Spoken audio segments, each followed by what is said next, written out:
So in the conversation of preparedness and in the state of what's going on in the world, I really wanted to highlight some things to consider. I just filmed a podcast episode going over how to prepare, and that while preparedness is a phase of emergency management, it's one that's often overlooked until there's a threat. And so while in the conversation of the podcast, one thing that was really highlighted was that we talk about like seatbelt safety. Wearing our seatbelt is a form of preparedness, right?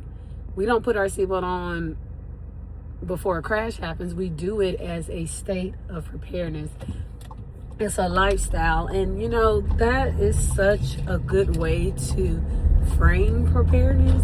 Is your lifestyle choices. It's the choosing to get gas at night before going into work the next morning and getting gas. It's choosing to put that extra change of clothes in your baby bag just in case they have a accident in their diaper and it spills out on their clothes. It's little things like that that shows that we already implement that in everyday living. Now you need to take that same thinking and apply it to emergency preparedness, meaning before the emergency occurs, not as it's occurring. Once an emergency starts occurring, we're not in preparedness mode anyway. Now we're in response mode.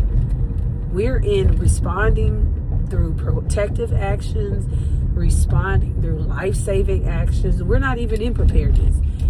In the emergency management cycle, there is preparedness, mitigation, response, and recovery. If we're not responding to an emergency and we're not recovering from an emergency, then we're either in a preparedness phase or you could be doing some mitigation. And all mitigation is taking steps to lessen the effects of something that you can't control. Like, can't control that the hurricane is coming, but what we can control is boarding up our windows and our doors to the effects of a hurricane. So that was just a little tidbit that was on my mind, that really, when framing preparedness, it should be something that we do in everyday life, and taking that same everyday life application and apply it to emergencies.